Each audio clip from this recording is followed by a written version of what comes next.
Махаббат ертегісі 83 бөлім. Перман қайта-қайта Себдаға қоңырау шалып көтере алмады.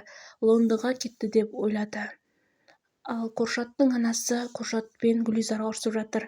Гүлизар, саған не болған, әп айтып, үлкен әйелсің ғой.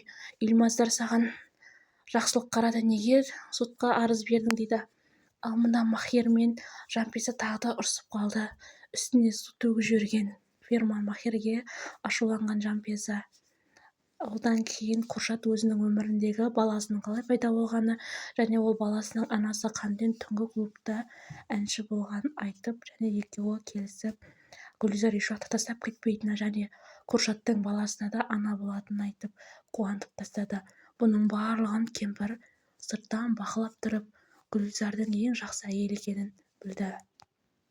Жұмыстан келе жатқан Салек Сараға қоңырау шалып, мен сенің анаңды таптым, әбден көз жеткізу үшін тағы да тексердім, шынымен де сенің анаң екен және сенің ағаң бар, мен ертең анаңмен қауыштырамын дейді. Ал мында дәрісін ішіп жатқан Сүрия, енді мен не істеймін, уәдемді орындай алмадым ғой, мен Мехметке уәде бердім, оның қандай жолы бар деп қызметшісіне сұрап жатыр. Және ой, мен таптым, ертең соны жасаймыз дейді. Ал мұнда әлі де екеуі ұрсып, төбелесіп, қырылысып жүргенде екі жұп су болған шашын кептірем дейді, бірақ кептірмек керек емес деп әлі де жынданып жүр.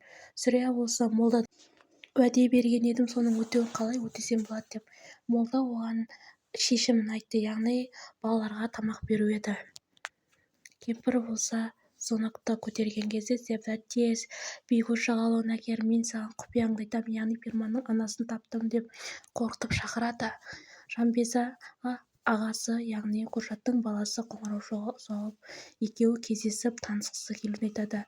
Өйткені біз бауырмыз дейді, бірақ бұл құпияның артында үлкен нәрсе жатыр. Жалғасы бар.